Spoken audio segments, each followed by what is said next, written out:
Hello guys, good evening. Welcome to my channel. So today I'm with day 5 of GK session, and I'm sorry to say this. I was not consistent in making the videos because I was busy with other examinations like SBI PO, and after that I took a break instead of making the videos. But from today onwards I'll make the videos continuously, and the admit card has also been released. Okay, so it will be held in 5 days of January, that is 1 7 14, 21 and 29. Okay, so you can download the admit card from the link that I have posted in the Telegram group. Okay, so now without wasting any time, let us start. And to inform you, I have mixed all the subjects like history, geography, economics. Okay, so because after seeing all the questions that were asked in FCI AG1, I felt these three are very important, and 5 marks of current affairs will be there as mentioned in the syllabus. Okay, so now let us go into the first question.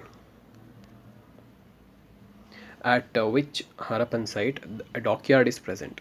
Okay, so this is the only place where a dockyard was present in the Harappan villages. Okay, so you have to know the Harappan cities, which are very important because this was the first civilization that was found in India. Okay, since it is the first and the only place where the dockyard is present, this is very important. Lothal, Kalibangan, Sutkagandar, and Rakigari. So you can know most of the Harappan sites are present in India-Pakistan border. Okay, and some of them extends up to Haryana. Okay, and Rakigari is one of them which is present in Haryana. Whereas these three, Lothal, Kalibangan and Sotkagandar, are near to Pakistan border, and Sotkagandar is in Gujarat, whereas Lothal and Kalibangan are present in the Punjab province of both India and Pakistan. So answer for this is Lothal. Okay, Lothal is also in Gujarat. Okay, so you can relate it to this because in Gujarat region itself, it is very close to the sea area, and if you know that Lothal is in Gujarat, then you can answer it because Lothal is the only place where the dockyard is present. So dockyard is nothing but where the repairing of the ships or the docking of the ships used to take place, and the maintenance work with respect to ships used to take place. Okay, who gave the slogan "Do or Die"? So these kind of questions looks very easy, but sometimes we may forget it, like who gave the exact statement. So this was given in the year 1942 during Quit India movement. Okay, so answer is Mahatma Gandhi. Okay, he was the person who gave the Diodai. Most of them will be knowing this, and this question was also asked in AG1 examination. Okay, and remember the extra information: 1942 and Quit India movement. During this movement, Gautam Buddha was born in which of the places? So you can see these are all these places are present in India and Nepal, because Buddha was associated with these two countries most probably in his initial days. Okay, so Lumbini, Bodh Gaya, Pataliputra, Vaishali. So you can see Pataliputra is nothing but the Patna, and Vaishali, Bodh Gaya are present in Bihar itself, and Lumbini is present in Nepal. So answer is Lumbini. He was present in the Lumbini gardens, whereas Bodh Gaya is the place where he got Mahaparinirvana, that is enlightenment. Okay, remember these two places. The language which was most used in Buddhist texts. So this is also very important. So as soon as you see the question, you may think that is Sanskrit, but no, Sanskrit is not the answer.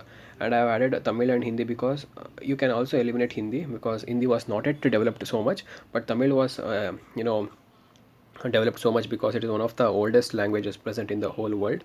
But the language was used in Pali. Okay, remember this: Pali language was used in the Buddhist texts. Muhammad bin Tughlaq named his capital as. So this was assumed this is as Delhi, and due to constant wars from other dynasties through Afghanistan and Pakistan, Muhammad bin Tughlaq bought an idea to change the capital from Delhi to another place. So from this itself you can eliminate Delhi, but you can also eliminate Agra. But after seeing the name Tughlaqabad, you may think Tughlaqabad can be the answer, but no, the answer is Siri. Okay, so he shifted the capital city from Delhi to Siri, which was a bit lower than Delhi, which was much farther from the India border, present day India border. Okay, so answer is Siri. Which of the following resources is renewable? So if you know the answer what is renewable, then you can answer. So because these kind of questions were asked in AG1 examination. So renewable is nothing but you can create as many times as you want, which is inexhaustible. So these are all the, if you know the meanings itself, you can answer. Inexhaustible means which cannot be brought back.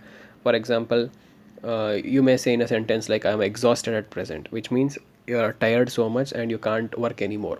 So you can relate these things to your original life also. See, coal is exhaustible, that is, it is not renewable, because once the coal layer is depleted throughout the world, you cannot again create coal. Okay, natural gas is also similar to that, crude oil is also similar to that, so you can eliminate these three. So the answer is solar energy. But solar energy, see, sun is present 24 hours a day, which will be in a shift between two hemisphere, the northern and southern hemisphere. So if one part of the world gets sun for 12 hours, the other part will get for another 12 hours.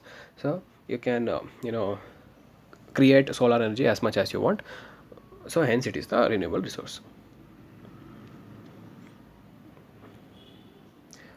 Okay, yeah, exclusive economic zone, actually the options are wrong here, so you can remove these options. You can add it as 100, 200, 50, 150 nm. So nm is nothing but nautical miles. See, I'll explain you everything now. What is exclusive economic zone? So you can see exclusive, which means it is related to a particular person or a particular country.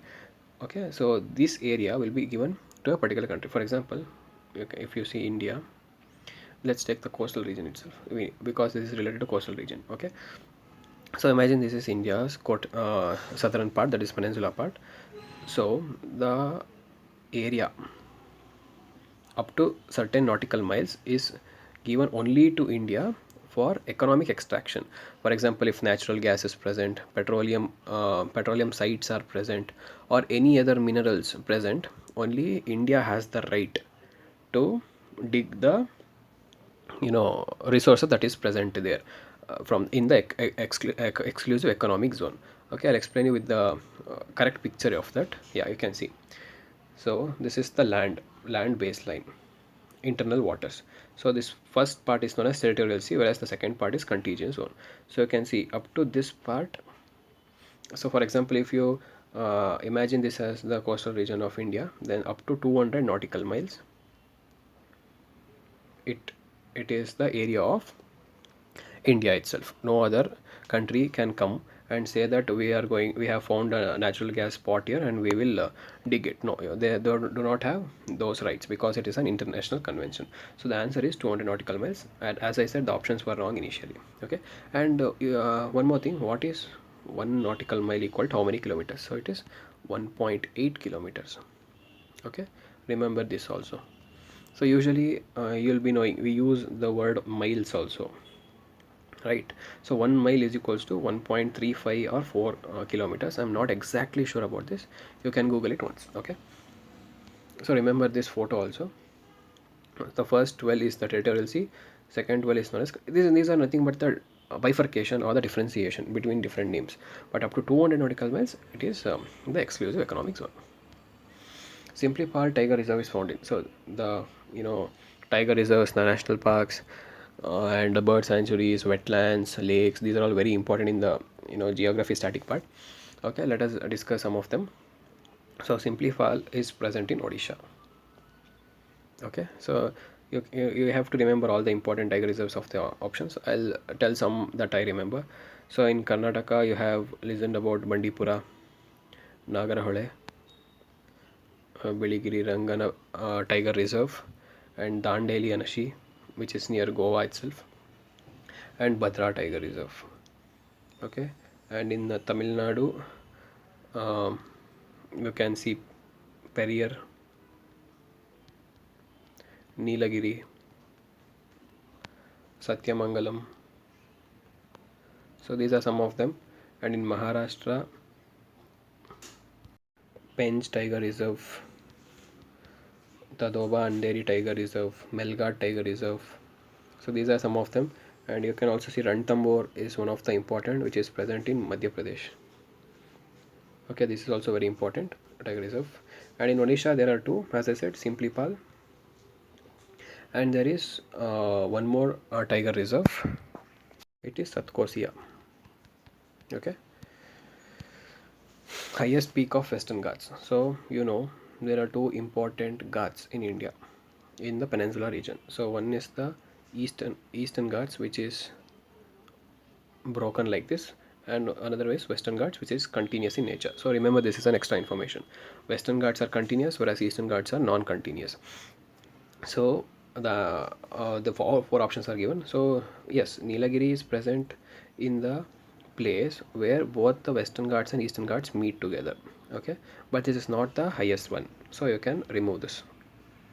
Okay, Mount Abu is present in Aravali Hills. Okay, Aravali Hills highest peak is Mount Abu, so I have eliminated these two. It should be Anaimudi or Mahendragiri. So remember, Anaimudi is the answer. In Western Ghats, Anaimudi is the answer, whereas, one second, I'll erase this. So in Western Ghats, Anaimudi is the answer, whereas in Eastern Ghats, Mahendragiri is the answer. Okay, remember these two also. One second. Yeah, largest saltwater lake in India is. So as I said, these kind of questions are very important for the static GK in geography. So the questions are Koleru Lake, Vembanad Lake, Chilika Lake, Renuka Lake. So the answer is Chilika Lake. So this is very important because of existence of saltwater dolphins in Chilika Lake also. Okay, so let us see the places where these lakes are present. So Vembanad Lake is in Kerala, Chilika Lake is in Odisha,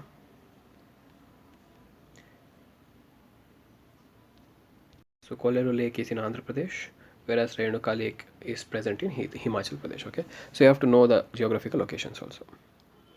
In a farm, okay, this is one of situation based question. In a farm, the work is present for 3 people, but the number of laborers present is 5. So which type of unemployment is this? So you have to know the different types of unemployment with respect to economics. So assume this as a farm field and they are growing something like paddy or ragi, and 3 people are required in labor, but there are 5 including the family persons or any extra labor. So the number of persons extra is 2. So what is kind of unemployment is this? So let us see what are the different types of unemployment. So frictional unemployment. So now we can relate it to our situation itself. So if we get a, one second, yeah, so assume that if we get a PO job in any of the bank, but after that you write again, other examinations to get into higher post like RBI, SEBI, NABARD, UPSC, anything. But after getting a PO, will you go for clerk? No, right? You will eliminate this option itself. So this is known as frictional employment. So once you have a job, but you want a higher job as compared to the present one. If even though if you get another job like clerk, you won't join it. This is known as frictional unemployment. Okay, and structural unemployment. Structural unemployment is nothing but when there is a technological change, then the number of laborers required will be reduced. So people will be removed, right? So when a company gets structurally changed, like creation of or deletion of new departments or a decrease in the number of laborers due to lack of funds, so this can be a structural unemployment. Okay, and casual unemployment is like contract basis. So they will take you for 3 days a week and other 4 days you will be in home, right? So this is known as casual unemployment, but the condition that is explained here is disguised unemployment. Okay, so please remember this, disguised unemployment. The planning commission has been replaced by, so before we had a organization called as planning commission which used to plan for at least 5 years or above than that, like how India should be developed, what are the changes, economic, social, cultural changes that has to be done in the country, so that the development of India take place. But this was scrapped after Modi got into power, and it was replaced by one of the organization that is present in the option. So you can see the option and easily guess because the answer is Niti Aayog. Because I thought of putting some complicated options, but I did not get any such institutions that can replace planning commission. So I thought of using the normal thing like Department of Economic Affairs, Interstate Council. So you will be knowing these things. The Department of Economic Affairs comes under Ministry of Finance, whereas Interstate Council acts as an independent body between different states so that the state work together for the development of the country. And Department of Promotion of Industry and Trade comes a Ministry of Statistics. Okay, for this the answer is Niti Aayog. Okay, so these were the important questions for today's class, guys, and I'll come up with another set of questions and tomorrow, and all the questions are based on NCERT itself. You can trust on these questions, and some one or the other way it will help you in the examination. Okay, if you have any doubts you can ask me in the comment section. That's all for today. Thank you.